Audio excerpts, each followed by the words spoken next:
Bem-vindo a mais um episódio de Chaves do Reino. Eu espero que essa palavra possa tocar o seu coração e trazer muita luz aí para sua vida. Bom, no episódio anterior a gente estava falando um pouco sobre o pecado, explicando o que é o pecado, a diferença entre pecado e tentação, e agora eu quero aprofundar um pouquinho mais no assunto pecado. Bom, a gente viu que o termo ratá, que é essa palavra no hebraico, ela aparece em Juízes, capítulo 20, verso 16, que fala: entre todo esse povo havia 700 homens escolhidos, canhotos, cada um podia atirar com a funda uma pedra a um fio de cabelo e não errar. A palavra não errar é a palavra ratá, ou seja, tá vendo? Errar o alvo, errar o objetivo. Então, esse é o conceito, que é o mesmo conceito da palavra harmatia, que é essa palavra que significa você errar o alvo.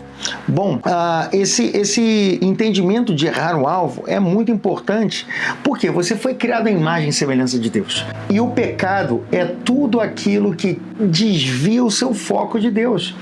Quer ver uma coisa? Existem coisas na sua vida que talvez você possa considerar que não é pecado, mas aquilo está sendo um peso. Mais para frente a gente vai falar um pouco mais sobre isso. Aquilo está desviando você da sua atenção. Eu gosto muito, pensando nisso, eu gosto muito do conceito de idolatria como tudo aquilo que é um desvio de adoração para Deus. Ou seja, o pecado é muito parecido com isso.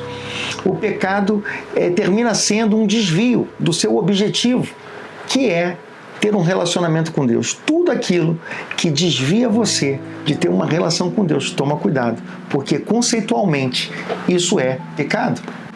Bom, agora vamos falar um pouco de pecado segundo genética espiritual. A palavra iniquidade, muitas vezes citada, ela tem a ver com o DNA, a genética do pecado. É uma raiz, você tem um fruto. É por isso que muitas pessoas tentam mudar, elas pensam: eu não posso pecar, eu tenho que tomar cuidado com a minha boca para não falar palavrão. E aí ela vai, de repente, dar aquela escapulida e sai aquela palavra e ela, puxa, eu não queria falar isso. E como fala o texto de Romanos, o bem que eu quero fazer eu não faço, né?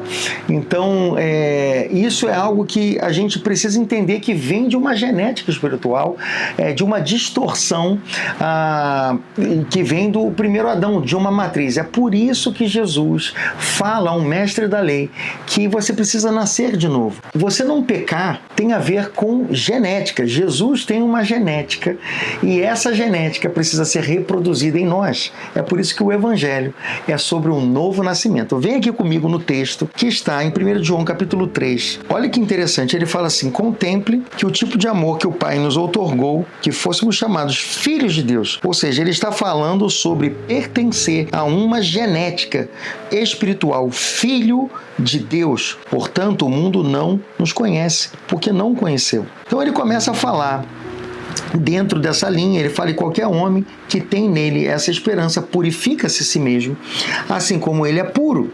Ou seja, Deus é santo e eu sou puro à medida que eu me torno parte dele, eu estou nele.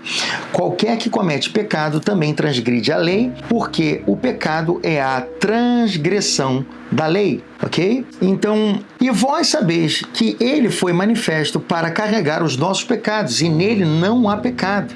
Qualquer que permanece nele. O segredo está aqui. Qualquer que permanece nele. Lembra de João que fala: se vocês permanecerem em mim, as minhas palavras permanecerem em vós, vocês vão dar muitos frutos, e frutos que permanecem.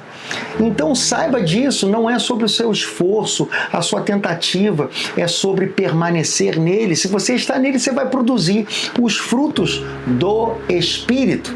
E aí você vai ver a guerra que fala de Gálatas, da carne, do Espírito. Ali ele fala sobre fruto. O fruto do Espírito e aí ele fala sobre 9 características. Você vai perceber que é fruto, é genética, é bananeira da banana, macieira da maçã. Então, se você está na carne, você vai produzir as obras da carne. Se você está nele, em Cristo, no Espírito, você vai produzir as obras do Espírito. Olha só o que fala aqui: filhinhos, não vos deixe pode enganar. Aquele que pratica a justiça é justo, assim como ele é justo. Aquele que comete pecado é do diabo. Gente, toma cuidado com isso aqui. Aquele que comete pecado é do diabo. Mas pastor, você não peca? Como é que pode alguém viver uma vida sem pecado? Ele fala assim, porque o diabo peca. Lembra que pecar é errar o alvo desde o princípio. Para este propósito, o Filho de Deus foi manifestado para que pudesse destruir as obras do diabo, inclusive a morte, inclusive o pecado. E aqui ele fala, aquele que é nascido de Deus, e aqui está a chave, aquele que é nascido de Deus não comete pecado. Não adianta você querer arrancar o fruto, você tem que ir na raiz. João Batista, quando pregava arrependimento, ele falava arrependei-vos, e ele falava bem assim a frase, porque o machado está posto à raiz. Você precisa ir na raiz da iniquidade, e a raiz da iniquidade tem a ver com você morrer, ser crucificado, para que você possa nascer de novo, obter uma nova genética e produzir frutos à imagem de Jesus. Que Deus te abençoe.